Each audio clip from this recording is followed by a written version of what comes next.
Кыргыз эли 19-кылымдын экинчи жарымынан 20-кылымдын башына чейин падышалык Россиянын жүргүзгөн колониалдык саясатынын күчөтүлгөн кысымына, аша чапкан теңсиздигине жетеп чыдамы кеткенде азаттык үчүн көтөрүлдү.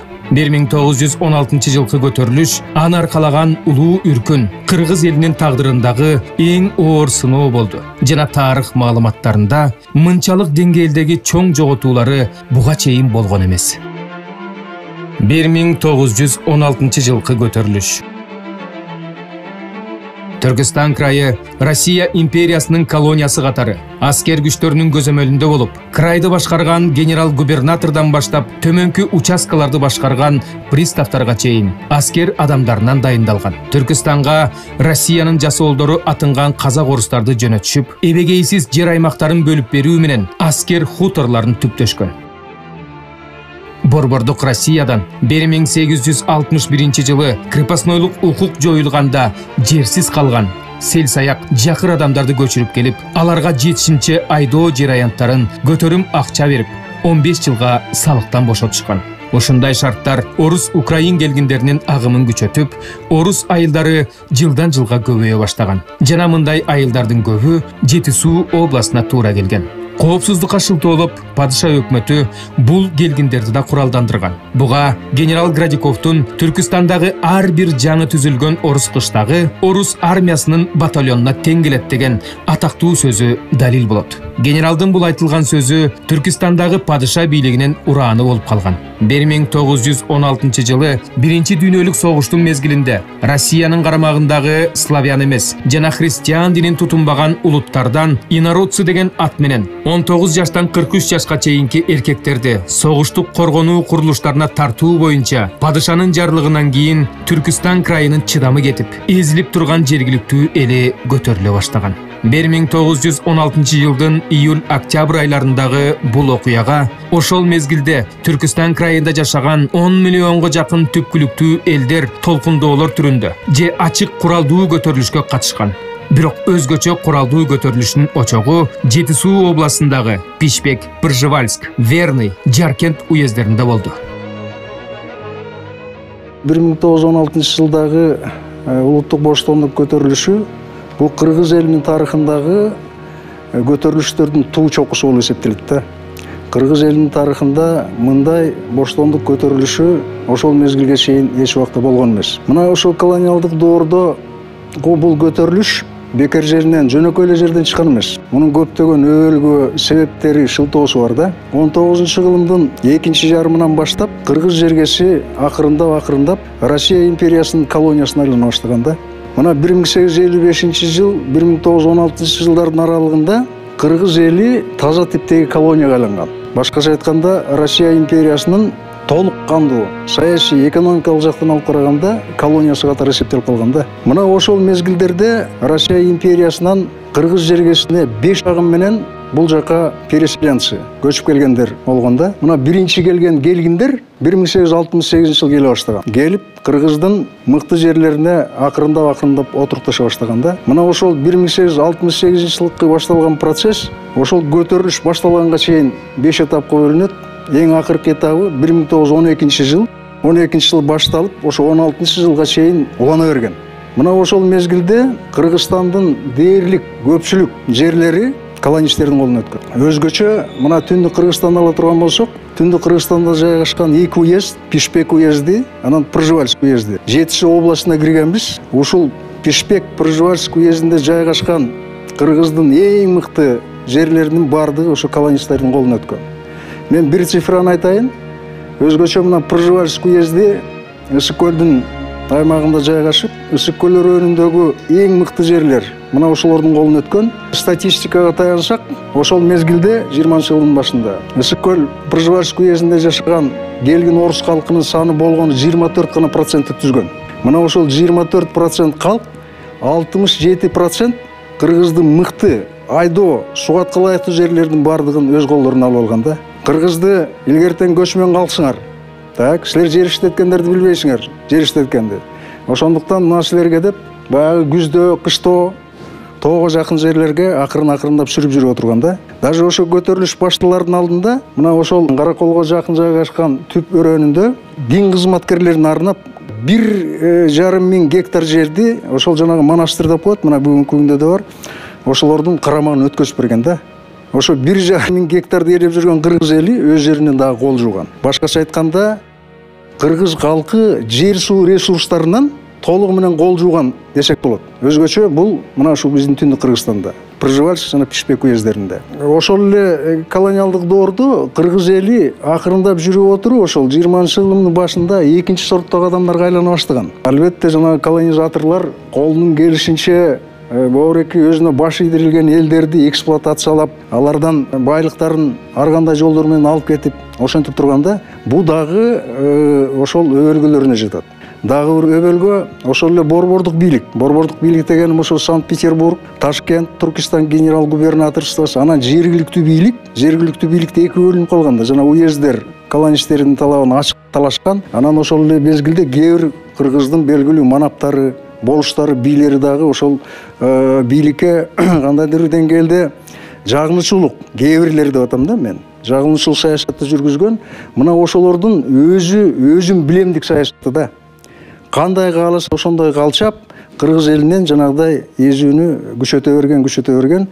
Мына ушундай өбөлгөлөр 16-жылдагы улуттук боштондук көтөрүлүшүнүн чыгышына өбөлгө болуп эсептелет да. 1914 биринчи дүйнөлүк согушка Россия активдүү катышып, согуш муктаждыгына деген шылтоо менен мурда кыргыз элине салынып келген салыктын түрлөрү жылдан жылга көбөйө берген. Согушка шылтоолоп жер салыгы, жан башына салык көбөйгөн. Согушка деп реквизиция башталып, мал мүлкүн ала баштаган.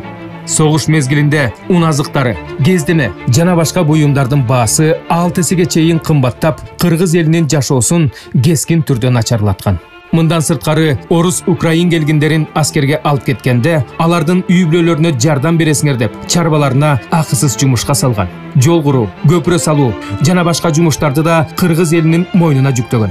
Мына ушундай оор шартта падышанын 1916 жылдын 25 июндагы жарлыгы көтөрүлүштүн чыгышына түрткү болду. Кыйналып, кысталып турган кыргыз эли тизме түзүлө баштаганда, падышанын жарлыгына, колониалдык изүүгө каршылык көрсөтүп, ар кайсы аймактарда көтөрүлүшкө чыгышты. Ошол кезде Кыргызстандын аймагы 4кө бөлүнүп, Түркистан крайындагы Фергана, Самарканд, Сырдарья, Жети суу областтарына караган. Алгач Хаджентеги толкундоолорго уда азыркы түштүк Кыргызстандын аймактары кирген Ош, Андижан, Кохон, Маргалаң, Наманган уездериндеги кыргыздар, кыпчактар, өзбектер падышанын жарлыгына каршы көтөрүлүп, болуштардын түзгөн тизмелерин тартып алып өрттөшкөн. Оштогу Сулайман тоонун жанында кыргыз, өзбек жана башка улуттардын өкүлдөрүнөн 10 миңге жакын киши жарлыкка каршы нааразылыкка чыгышкан. Жергиликтүү колониалдык бийликтер шаарларда турган аскер гарнизондордун күчү менен толкундоолорду басканга жетишкен. Түштүктө чыккан толкундоолордон кийин түндүк аймакта жашаган кыргыздар көтөрүлүшкө даярдана баштаган. Тарыхчы Белек Солтоноев Кызыл кыргыз тарыхы деген эмгегинде кыргыздын эл башчылары казактын жакшылары менен байланышып, көтөрүлүшкө даярдык көрүшкөнүн жазып калтырган. Көтөрүлүшкө даярдык көрүүдө белгилүү манаптар, болуштар, бийлер жашыруун жыйындарды Пишпекте, Ысык Атада, Кочкордо, Гегетиде, Кеминде, Пржевальскиде жана Барскоондо өткөрүшөт. Жыйындарда тизмени түзүп берсек, күчкө толуп турган жигиттерибизди орук жумуштарына жөнөтсөк, кыргыз эли ого бетер кыйналабыз. Эмне кылыш керек деген суроону коюшуп, жыйынтыгында көтөрүлүшкө чыгыш керек деген чечимге келишкен. Арасынан айрым бир кыргызга таанымал инсандар көтөрүлүшкө каршы чыккан. Бирок ал маселелер ошол жашыруун жыйындарда талкууланган. Белек Солтоноев казак-кыргыз көтөрүлүштү баштап, тигил жактан өзбектер жана башка элдер жалпы көтөрүлүп, ылажысы келсе колонисттерди Түркистан крайынан сүрүп чыгарабыз деген маселени да коюшкан деп жазат. Көтөрүлүш Кыргызстандын түндүгүндө кыргыз менен Жети суудагы казактардын ортосунда байланыш болуп, бир учурда көтөрүлүштү баштайлы деп чечишкен.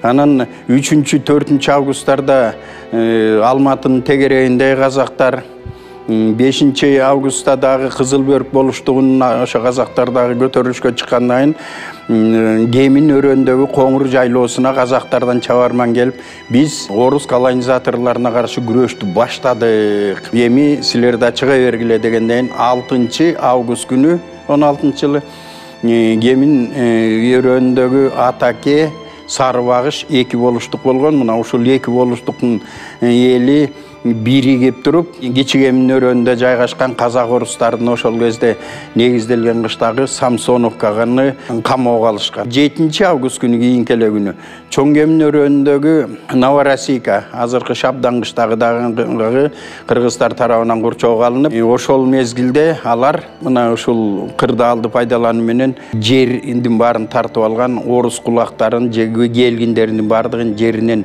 сүрүп чыгууну эң биринчи максат кылып койушкан болчу. Массалык чыгуулардын башталышы менен алардын башына Султан Далбай уулу, Белек Солтоноев, Мөкүш Шабдан уулу, Узунээк Алыке, Алымкул Табылды уулу дегендер жалпы элди көтөрүп, эки орус кыштагын Кемин өрөөнүндө жашкан кадимкидей курчоого алып турушканда, мына ошол кезде көлдү карай курал жарак тараткан 7 араба орустун аскерлеринин коштоосунда кетип баратат деген кабар угуп, мына ушул курал жарак тартып алуу үчүн Шабдан Баатырдын жакын эле туугандары Төлө Ажынын уулу Ибрайым деген өзүнүн жигиттери менен барат дагы көк мойноктун астынан буктурма кылып туруп, 7 араба келатканда астыңкы атты жана орустун аскерин атышкан. Мына ошону аткандан кийин алар тыгын болуп калып кача албай, жанагы буктурма уюштурган кыргыздар Ибрайым башында тургандар келет дагы ошол жерден 7 арабадан 178 мылтык,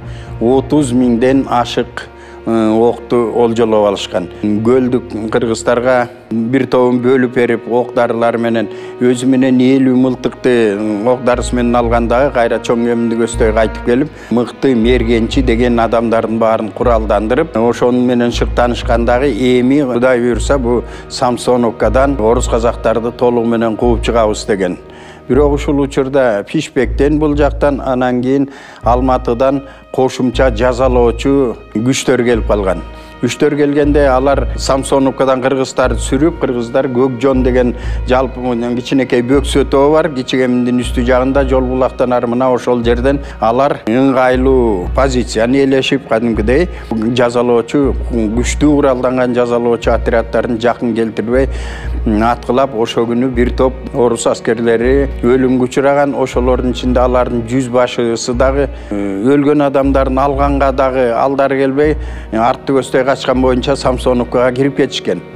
Ошондо кыргыздар келгенде жанагы 100 башынын аскердик тала сумкасынын ичинен 7 суу аскер губернатору Фольбаумдун жазган буйругун таап алышкан. Белек Солтоноев өзү орус тилинде окуй билген сабаттуу кыргыздын алгачкы тарыхчыларынын бири. Ошол катты алып окуганда Фольбаумдун ушул 7 суудагы Пишпек уездиндеги Атаке, Сарыбагыш болуштугундагы көтөрүлүшкө чыккандарды тып-тыйпыл кыргыла деген. Мына ушуну уккан кыргыздын жигиттери ого өтөр ар намысына келип, 6-сында башталса 20 августка чейин дээрлик эч жазалоочу отряддарды өткөрбөй, алар менен бетме-бет атышып, салгылашып турушкан. Пишпек уездинде Беловодск, Токмок жана Пишпек участкалар болгон. Чоң Кеминде жана Кичигеминде чыккан көтөрүлүшкө дароо эле Токмоктун тегерегиндеги болуштуктар кошулушкан.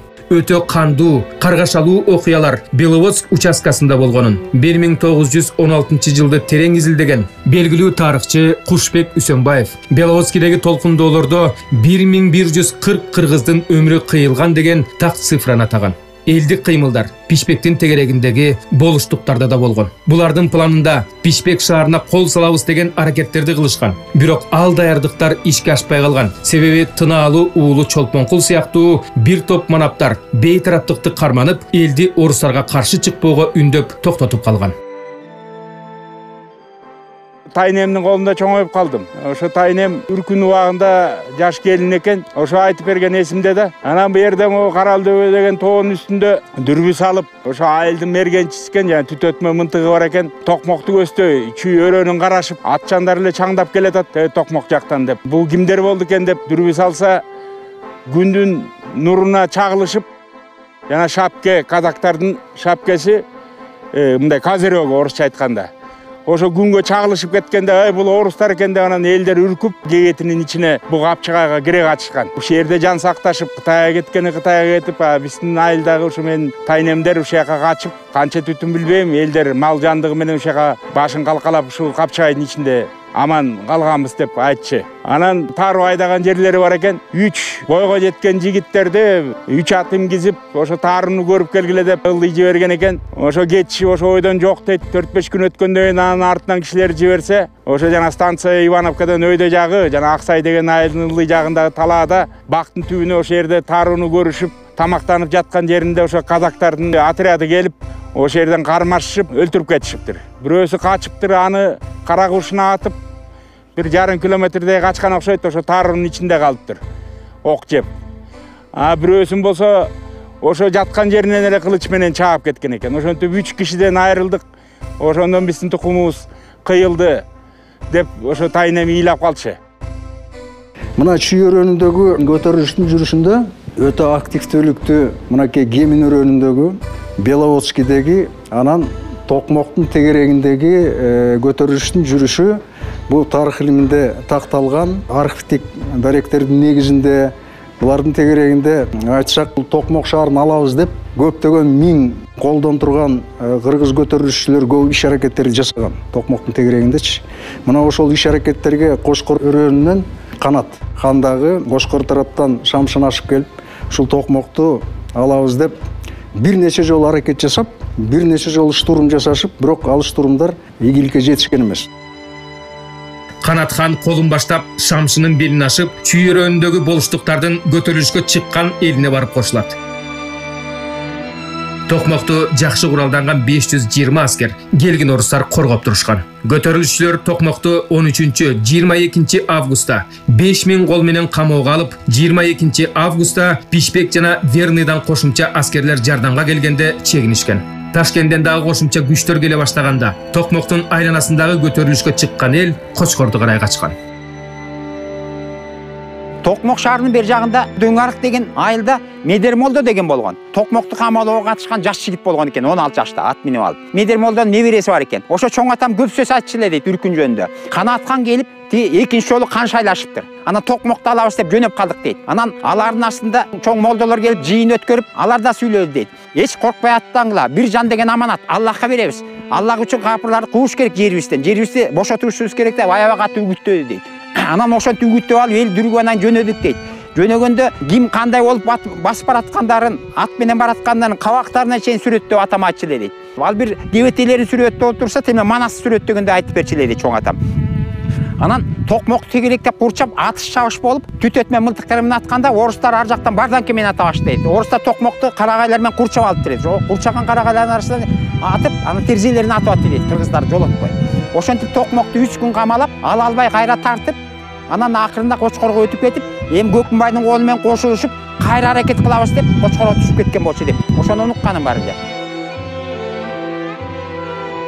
Токмокту алабыз деген 10 күндүк курчоодон кийин Чүй боорундагы улуттук боштондук кыймылы акырындап төмөндөгөн. Төмөндөшүнө себеп колониалдык бийлик тез чара көрө баштаган. Көтөрүлүш башталганда падыша өкмөтү Түркистанда 2-чи фронт ачылды деп мүнөздөшкөн. Ошол себептүү көтөрүлүштү басуу максатында Биринчи дүйнөлүк согушта аракет кылып жаткан аскердик бөлүктөрдү, Россиянын башка аймактарында резервте турган регулярдуу полкторду, казак орустардын жүздүктөрүн Түркистанга жөнөткөн. Аларга бияктагы казак орустар, куралданган келгин орустар кошулуп, Чүй аймагындагы көтөрүлүштү басууга жетишкен. Көтөрүлүш басылгандан кийин Чүй жана Кемин өрөөнүндөгү көтөрүлүшчүлөр Кочкор жана Ысык көл аймагына оогон.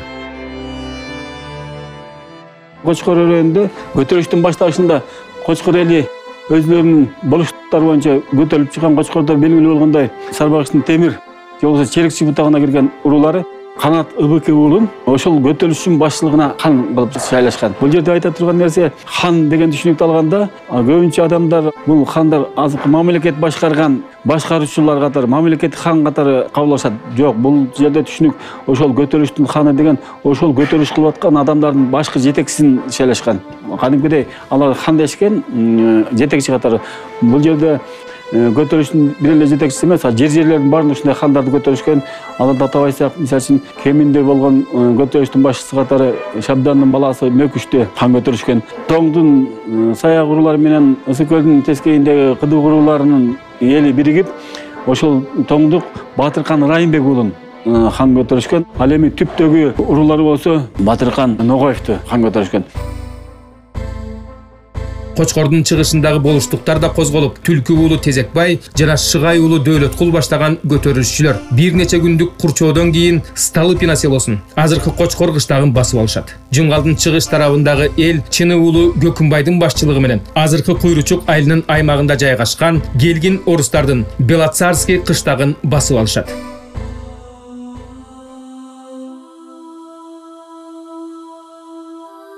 Мен чоң атам айтып берди, казыркы балыкчы деген мурунку кыргыздар атап койчу экен, Көтмалды деп. Ошол эке казак орустар келип, анан казак орустар ошол жазалоочу отряд дейт да, Көтмалдыдан чыгып, анан Орто Токай аркылуу бул Үмүталынын ороозуна келишиптир. Ал бул жерден деги Кара Күнгөйдөн тартып тетиге Соңкөл завкосуна чейинки элди бул Надырбектер деп коет экен да.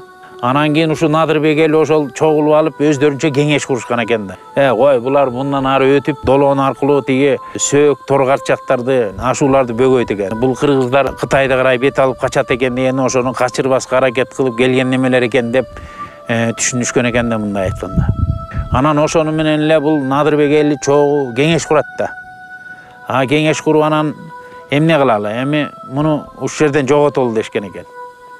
Жоготол деп бардыгы чогулуп алып анан бу Үмүталынын ороосун карай бет алышкан экен. Ошол көбөгөн саяркылуу барышкан экен. Анан батыш тарап жагынан 200гө чукул атчан болуп дейт. Анан кийин Үмүталынын ороосуна кыскасы чабуул койду. Чабуул коюп, асты жакындап калганда ушу 100-200 метрге жеткенде эле жанагы байза дуалдар, жанагы Момо Томолок менен кылган ошо байза дуалдарды казак орустар тешкилеп, баягы мылтыктын кундагы менен уруулап эле анан кийин мындай ойлоп түшүп калды дейт. Анан ошол жерден тарсылдатып аттылап киришти дейт. Анан Кудайбектин салбасын тарса-тарс, анан асты жактан кыйкырышты дейт, артка качалык депчи. Анан ошону менен артка кайра кайттык дейт, кайра качып, бири 10-15 атчаныбыз ошол жерде ат баты, ат өлүгү бар дейт, киши өлүгү бар дейт. Андан качып эле анан кийин бери кайра көбөгөн сайга салышыптыр. Негизи ошол бат атары мылтыктар менен аткылашты дейт. Мындайча айтканда беш атарда ошо. Надырбек эли ошондон үркүп биягы Сарыбулак аркылуу, андан биягы Көлкөк аркылуу, Көлкөктүн ашуусун ашып Каракыжурга түшүшкөн. Муундан тиги Сарыбулак менен чыккандар Сарыбулак аркылуу эле тиги Жалак белди бар. Буяк жакы Моңолдор аркы арык элдери Мазарлыкөк менен кетишкен.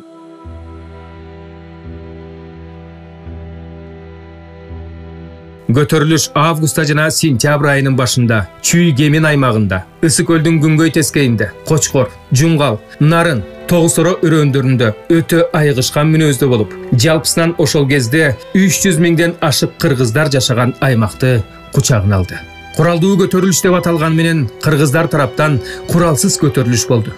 Мыкты куралданган падыша аскерлеринен, казак орустардан түзүлгөн жазалоочу отрядтардан сүрүлгөн кыргыздар өлгөндөн калганы аяосуз кыргындан кутулуу үчүн Кытай тарапка жер которо качты. Мына бул узак жол үй бүлөсүнөн ажырап мүңкүрөп бараткан адамдарга, ата-энеси өлгөн жетимдерге, татаал ашуу белдерде калган миңдеген адамдардын өлүмүнө күбө болду.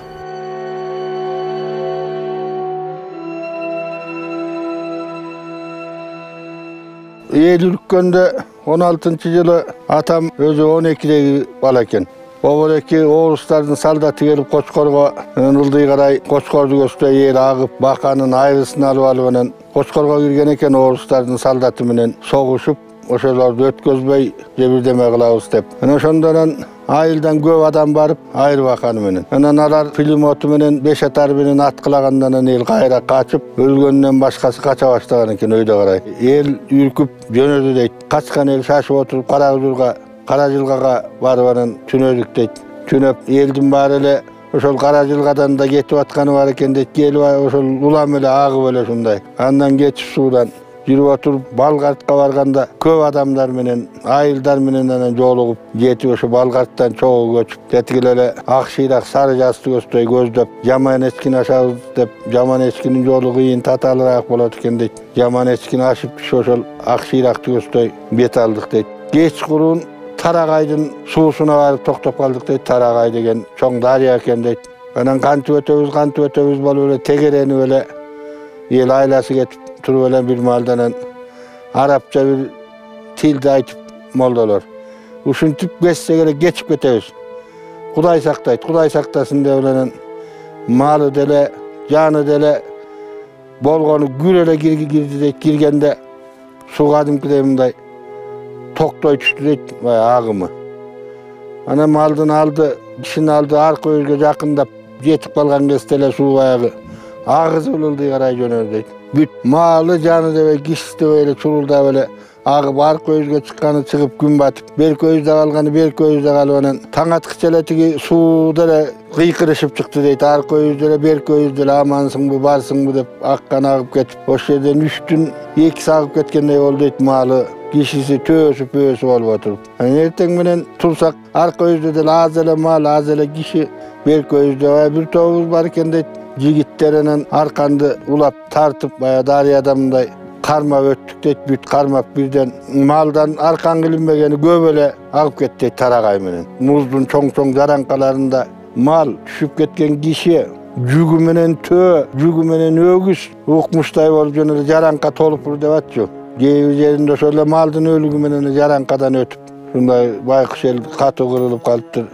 Ошентип отуруп анан сүйрөлүп отуруп Кытайга бардык дейт. Текезге, Үч Турпанга барып калганда көпчүлүгү уйгур экен дейт. Уйгур чыгып эле малды айдап алып кийирип ушинте баштады дейт, өзү билип эле. Анан эмне кыласың дейт. Жериң болбосо, желиң болбосо, баягы тозгонун тозуп калып, анан бир маалдан калмак келип калды дейт. Калмактын чоңу бир топ калмак келип анан уйгурларды сүрүп чыкты дейт. Сүрүп чыгып эле анан малыңар менен тургула ал бул деп эле жоошутуп, ар кай жерге баягы саймалачып, үй бирдеме кылып отуруп калдык дейт. Бир ай, 2 айдын аралыгында эле калмактар кыздарды алып аялдыкка. Ушундай болуп эле анан малды алып кошулганын бербей, 1 жылга жетпей эле малдан ажырап калдык дейт. Ажырап эле анан өлбөстүн күнүн көрүп калдык дейт. Кыргыздын 3-төн 2 эле үлкүндө кырылып калды деп айтаар эле.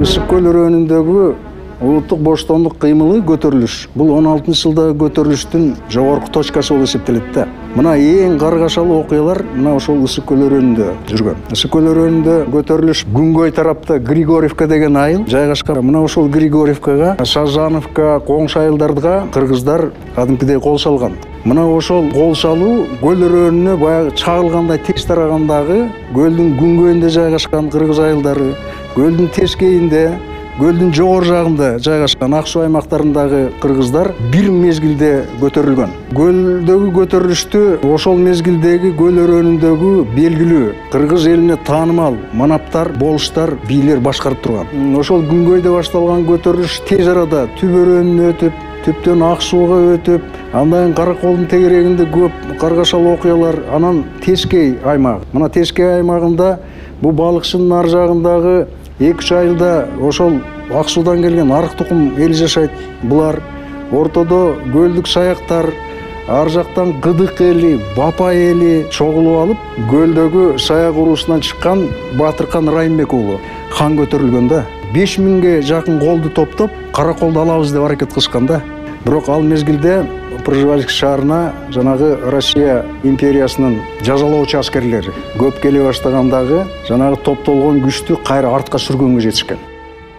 Көлдүн тескейиндеги жана ак суу тараптагы көтөрүлүшчүлөр Кызыл суу баштаган орус айылдарын басып алышты. Айыгышкан уруштарда кан төгүүлөр эки тараптан тең көп болгон. Күнгөй жана Түп тараптагы кыргыздар ошол аймактан хан көтөрүлгөн Батыркан Ногой уулунун жетекчилиги менен бир нече орус айылдарын алышып, Түп поселкасын камалоого алышкан. Бирок бул мезгилдерде жазалоочу аскерлер Бишбек тараптан боом капчыгай менен Верныйдан Каркыр аркылуу келип калган. Тарыхый маалыматтар боюнча 10го жакын замбирек жана 20дан ашык пулемет болгон. Буларга келгиндерден куралган отрядтар кошулуп, кыргын сала баштаган.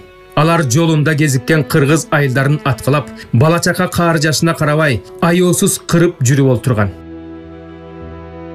качып бараткан көлдүн күнгөйүнүн кыргыздары түптөгү кара баткакта орус аскерлерине кабылган.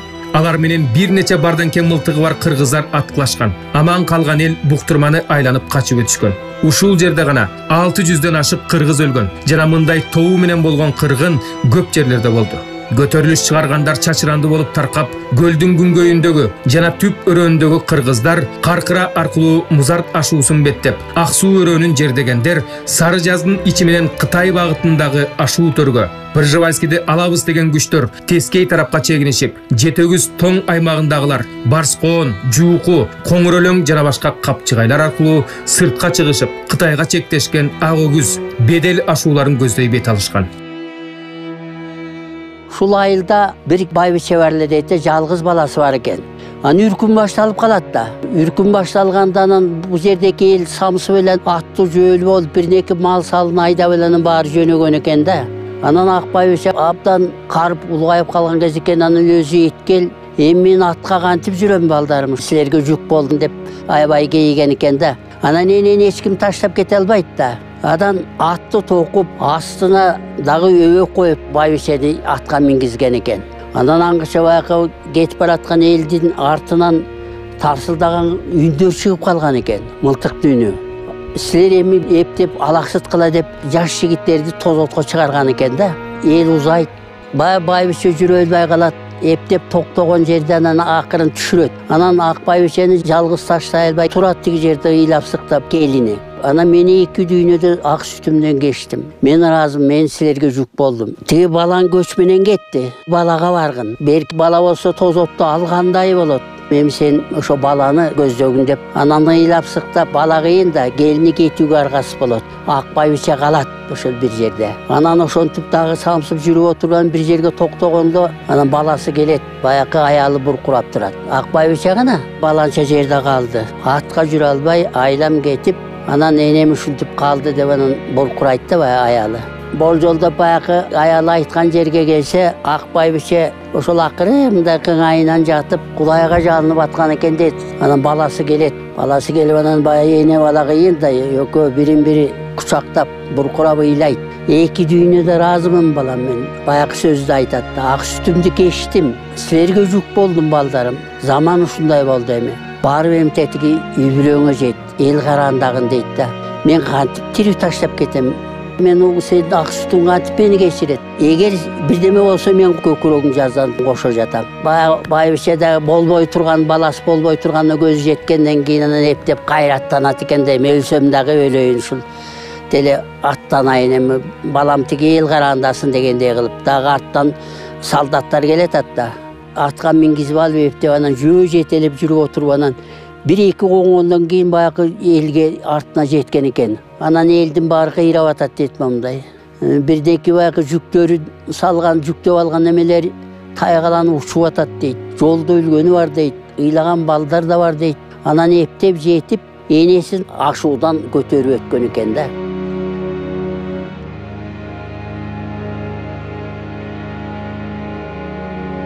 Падыша өкмөтү биринчи дүйнөлүк согуштагы кыйынчылыкка карабастан Түркестан крайында, өзгөчө Жетису областындагы Пишпек, Пржевальск, Верный, Жаркент уездериндеги көтөрүлүштү басуу үчүн күчтүү куралданган аскерлерди колдонду.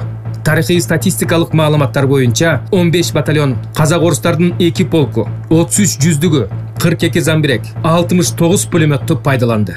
Келгиндерди куралдандырып, кошумча жазалоочу отряддарды түздү.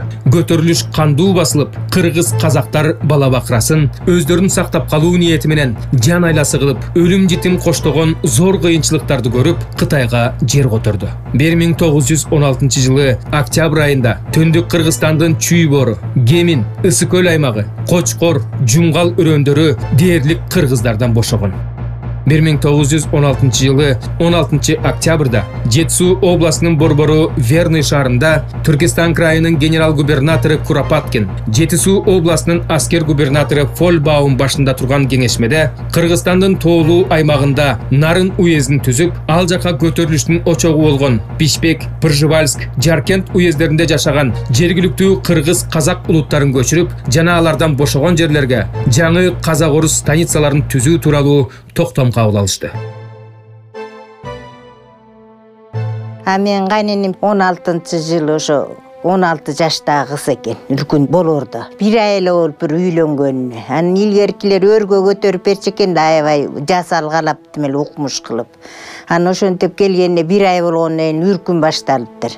Анан ошентип анан үркүп баягы тиги кел айтат тияка жакын калды дегенде эле баягы боз үйүнүн жабууларын сыйрышып, кайнап аткан эттери ошо ойдон калып, эттеп колуна тийген тамак аштарын алып боз үйүнүн жабууларынын ичине салып төпөсүнө ишыл унааларына артып анан ошентип качып жүрүш. Нарындын чоң суусунан анан баягы аттарды бири-биринин куйругуна байлап, чиркештирип анан кечип көп киши сууга агыптыр. Келин кесектери, бала бакыралы, унаалары ошондон калган анан кийин белге барышып эптеп. Барып анан жерге барганда эмтим эле Кудай жамандыкты көргөзбөсүн деп айтышчы.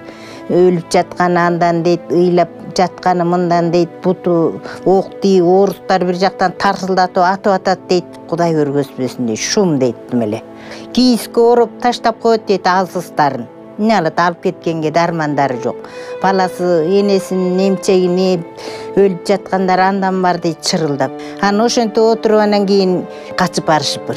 Качып барган жеринде уйгурлар жашап аткан жер экен да көп, ошентип айтар эл. Анан ошол жерге барып эттеп, маанектешип, жумуш жасап, оокатын кылышып, уйгурлардын кирлерин жууп, бакталарын терип, анан мындай тыңырактарын болсо тиги уйгурлар тартып алчу экен.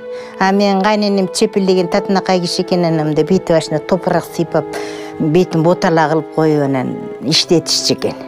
Ошонун баарын айтып берер эле. Ошентип иштеген жан багып анан кийин эркектери жылкы багып, мал багып ошентип 2 жыл жүрүшүп бир аякта. 1916 жылы август айында Россиянын мамлекеттик думанын мусулмандар фракциясынын депутаттары Жафаров жана Тевкелевдун сунушу менен атайын комиссия түзүлүп, анын курамында падышалык бийликке оппозицияда турган Трудовик фракциясынан Александр Керенский да кирет. Алар көтөрүлүш окуялары менен жеринде таанышуу үчүн Түркистан крайындагы Сырдария, Самарканд областтарында болуп, көтөрүлүштүн негизги очогу болуп турган Жети Суу областына келбестен Ташкенттеги отчеттук документтерди алып кайтып кетишет. Түркистан окуялары боюнча атайын комиссиянын жыйынтыгы 1916 жылдын 11 сентябрында мамлекеттик думанын комитетинде билдирүү кылуу менен токтоп калат. Ушул билдирүүдөн 3 ай убакыт өткөндөн кийин гана 1916 жылдын 13 декабрында мамлекеттик думанын жабык олтурумунда Керенский падышалык бийликтин Түркистан крайындагы жазалоочулук аракеттерин сынга алуу менен доклад жасайт. Керенскийдин бул доклады коос жана күйүмдүү көрүнгөн менен өзү мүчө болгон колониалдык саясатты колдогон Трудовик партиясынын программасына каршы келген. Керенскийдин бул амалын Түркистан крайындагы жергиликтүү элге чындап жан тартуу эмес, ошол кездеги Биринчи дүйнөлүк согуштан, колониялардагы козголоңдордон, экономикалык каатчылыктан олку-солку болуп турган Россиядагы падышалык бийликти кулатуу үчүн мөөрөй топтоо ыкмас экендигин айтып чыгышкан. Чынында эле Керенскийдин чыныгы жүзү убактылуу өкмөттүн төрагалыгына келгенде ачылды. Кыргызстандык окумуштуу, тарых илимдеринин доктору Анна Зиманын эмгегине таянып, 1917 жылдын 19 апрелиндеги убактылуу өкмөттүн Ташкенттеги Түркистан комитетинин олтурумунда Кытайдан кайтып келген кыргыздар Пржевальск, Пишпек уездериндеги өз жерлерине киргизилбесин. Жаңы түзүлгөн Нарын уездинин тоолуу жерлерине, Жаркент, Верный уездеринин чыгыш бөлүгүндөгү жашоого татаал, бийик тоолуу аймактарына жайгаштырылсын деген атайын токтомун кабыл алды. Бул атайын токтом менен Керенскийдин бийлиги падышалык өкмөттүн колониалдык саясатын алымча кошумчасы жок улантты деп жазат тарых илимдеринин доктору Байболот Абытов. Бардык окуяларды өз көзү менен көргөн Кыргыздын улуу тарыхчысы Белек Солтоноев Кызыл Кыргыз тарыхы эмгегинде 1917 жылы Кытайдан кайтып келген кыргыздарды орус келгиндер топ-тобу менен өлтүрүп жатканын айтып, Керенскийдин өкмөтүнө арыздансак, 1916 жылды колуңар менен кылдыңар, эми каныңар менен төлөгүлө деген орой жообу качкын кыргыздарды өлтүрүп турган мужуктарга астыртан жардамчы болду деп жазган. Белгилүү окумуштуу тарыхчы Кушбек Үсөнбаев өзүнүн изилдөөлөрүндө Керенский башкарган убактылуу өкмөттүн мезгилинде жергиликтүү колонисттердин колунан ачкалыктан жана оорудан Кытайдан кайтып келген 20 миңге жакын кыргыз өлгөндүгүн далилдеген. Ушулардан кийин Александр Керенский ким деген суроону коюшат. 1917 жылы падыша тактан кулады дегенден тартып, март-апрель айынан тартып кыргыз келе баштайт. Бирок көпчүлүгү Кытайда кала бергенде ал 20-жылдардын биринчи жарымында совет бийлиги кийлигишип отуруп, дипломатиялык сүйлөшүүлөр жүргүзүп отуруп Кытайдан уруксат алып келген. Ошондо аман эсен келгени бир 70-1080 миңдин ортосунда. Ошондо качкан элдин 50% кырылып калды. Бул кыргыздар үчүн өтө чоң жоготуу болчу. Анан келгендер, аман келгендеринде бир четинен совет бийлиги дайым эле кайтарып турган эмес да. Баягы өчөгүшүп калган кулактар бар да. Бир кезде анча-мынча тиги жоготууга дуушар болгон. Ошолор анан чекесинен бир тобун кырып ийген. Кайра аман келген кыргыздар. Совет бийлиги жетише албай калган. Мына апрель-майда келип атса, агеси совет бийлиги жок, убактылуу өкмөт дагы керек болсо тиги колониалдык саясат улантып, бул чүй боорун ысыкөл ойдун кыргыздардан тазалап, бүт келгендерге бериш керек дагы, бул тынчы жок кыргыздарды нарын аймагына, ат баш аймагына тоолуу жерге көчүрүш керек. Ошол саясатты бул тиги убактылуу өкмөт дагы улантып атты. Керенскийдин өкмөтү, көрдүңүзбү? Убактылуу өкмөт. Анан кандай абалда болду кайтып келген кыргыздар. Анан 18-жылы анан совет бийлиги орногондон анан кийин совет бийлиги коргоо өптүп, алгандарын алып келип, келгендердин жанын сактап, тамак аш пункттарын ачып, ашканаларды, жатаканаларды ачып, анан кийин 24-жылга карата анан барып анан кийин баягы кыргын сүргүндөн кыргыздар кутулду да. Ага чейин канчасы кырылып калды. Үркүндө казак орустар келатат дегенде баары эле көчүп, малын айдап алып эле катышкан экен. Малын айдап качып, анан кийин Баурекке Сары Жаз менен качат. Сары Жаз менен качып, анан Көй Капка барышат экен. Бийик дейт аябай. Ат менен жүрө алгыс дейт. Эптеп тырмалап чыгышыптыр. Музаттын суусу бар экен. Суу муз дейт. Агып атат дейт. Өгүз менен агып аткан бар дейт, ат менен агып аткан бар дейт. Анан ашууда жөн эле ашуудан ылдый карай аккан эме керегени коюп алып, үстүнө кийиз коюп, керегени байлап, анан ошону менен эптеп жылып түштүк деп ошентишкен да. Текеске бардык дейт. Анан текеске баргандан кийин а жерде жүрүп малай болдук дейт. Эл аягы басылсын деп кайнатам болбойт дейт. Бияка көчүп келбей эле кое туралы деп эле. Болбой эле жок, бияк тынчып калыптыр. Кеңеш өкмөтү курулуптур. Элге жер берип атыптыр. Элдер там салып атыптыр деп эле кайра тартат экен. Кайра тартып, ошо баягы эле Көй Капка келишет. Анан түргөндүн ичине келип, түргөндүн ичинде туруп калат. Келсе тынч болбой эле дагы эле орустар келатат дегенде жаштардын баары карагайдын ичине качып кетет экен. Анан бир эле кайнатамдын энеси чоң боз үй менен калат. Анан чачыштууна ачкычтарды байлап алыптыр дейт.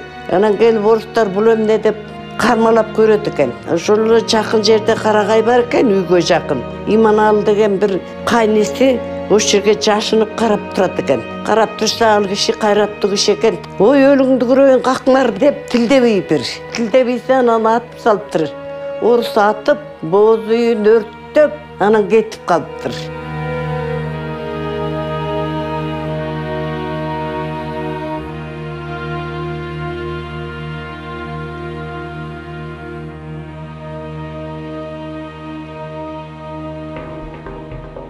Азыркы Кытайдын аймагына мындан 100 жыл мурун 130 миңдин айланасындагы кыргыз качып киргендиги айтылат. Бул жерде мурдатан байырлаган түпкүлүктүү кыргыздар да жашап келген.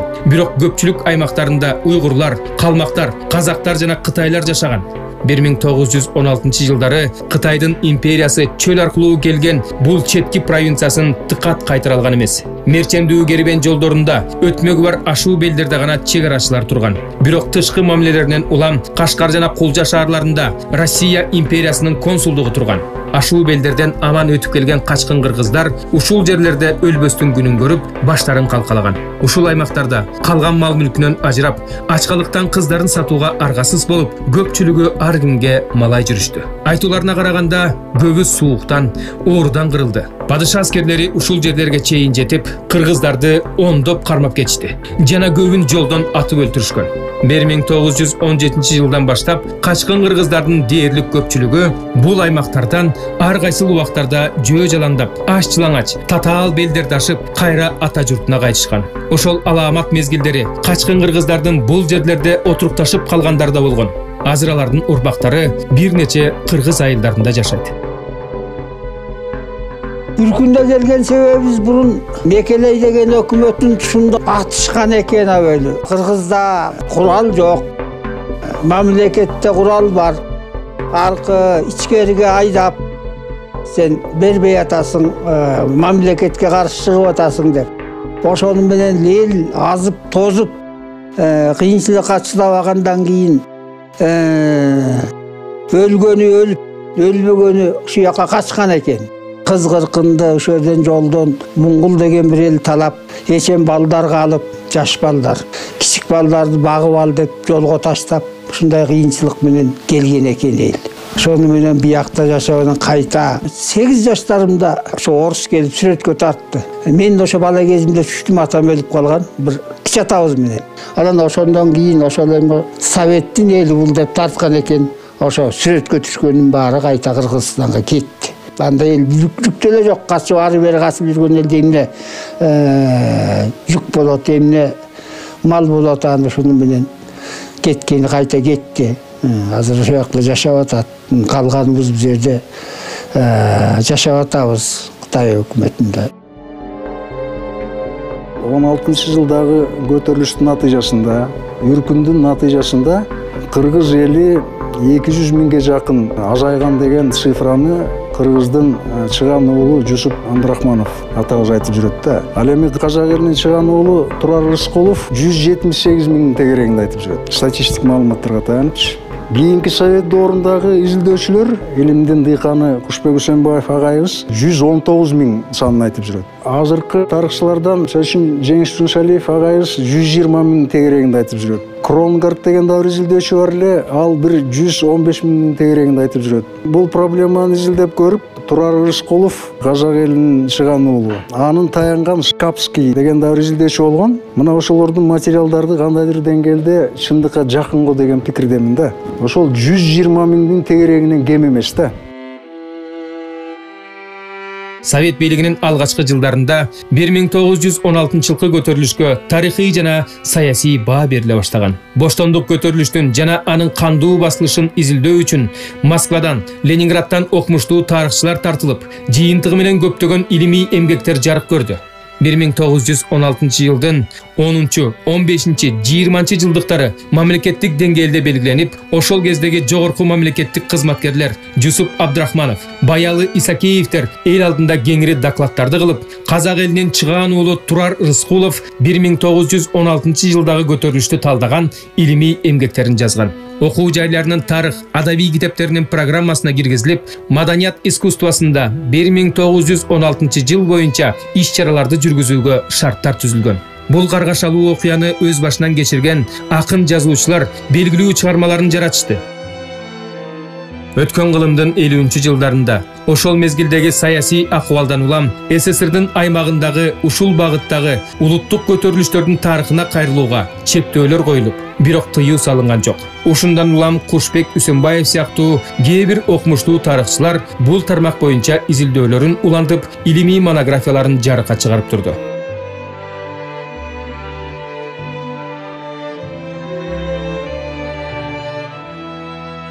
Бул архивдик сүрөттөрдө 1916 жылкы көтөрүлүштөгү үркүндүн катышуучулары чагылдырылган. Сүрөттү ким тартканы, сүрөттөгүлөр ким экендиги аты жөнү белгисиз.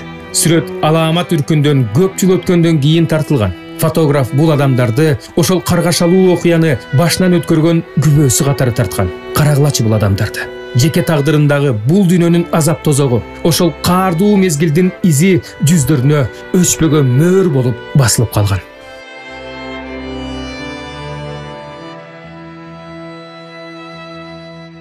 Миң жылдап келген тарых жолунда улуу кыргыз каганатын түзгөн түпкү ата-бабаларыбыз бир убактарда жеңиштердин үстүндө турса, кайсыл бир учурларда жеңилүүгө учурап, туш-тушка чачырады. Мындай окуялар байыркы улуу элдердин тарых жолундагы мыйзамдуу нерсе. Ошол себептүү байыркы кезден кыргыздар жеңиштердин үстүндө даңазаланып, жеңилүүнүн ызаасына чыдап, өткөндөн сабак алып, кек сактоодон алыс болгон айкөлдүгү менен айырмаланган. Кыргыздардын улуулугу да, жөнөкөйлүгү да ушунда. Алар каардуу мезгилдерден, кыйын алааматтардан өзүн сактап, кайрадан жаралып турду. Ал эми кылымга арыткан, каргашалуу 1916 жылкы окуя жогоруда айтылгандарга далил. Эбегейсиз зор державанын кыйрашы менен көп муундар эңсеп келген эгемендик, Кыргызстанга тынчтык жол менен келди. Бул ийгилик эркиндик үчүн күрөшкөн 100 миңдеген ата-бабаларыбыздын төгүлгөн канынын кайтарымы менен түптөлгөнүн унутпашыбыз керек.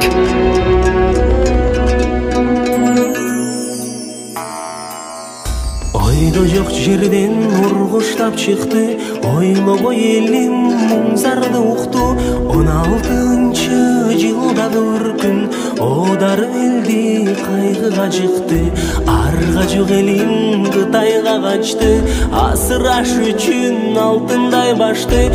Жамгырдай жаган көзүнүн жашын, аргасыз элин кум чөлгө чачты. Кеткени кетти, Кытайга жетти, кете албай калган кээ-бирөө катты. Киштүү күндөн түңүлүү акыр, коштошуп бирөө о дүйнө кетти.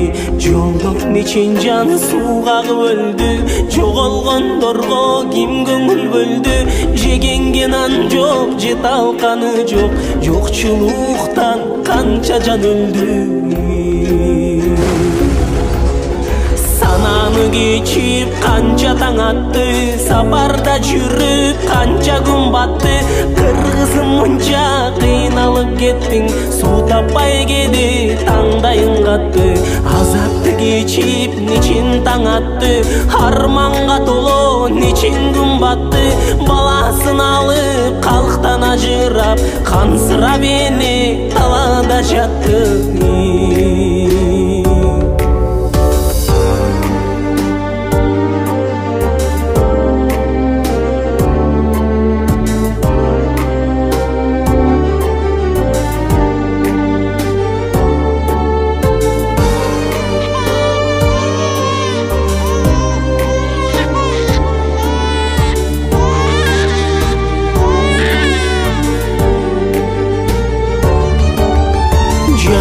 Бала чыркырап ыйлайт, сук жаткан эне эч нерсе туйбайт. Жүрмөлөп келип 10 айлык бала, эмсем деп эне боорун тырмалайт. Ошентип эне о дүйнө кетти, 10 айлык бала не күнгө жетти. Онактап ыйлап боорун тырмалап, энесин ээрчип артынан кетти. Сенге чыккан абышка өлдү, секелек кыздар муңзарды көрдү. 8ге жашы тола элек бала, 8ге толбой кордукту көрдү. Бешикте жаткан наристе өлдү, бешиктен чыкпай кордукту көрдү.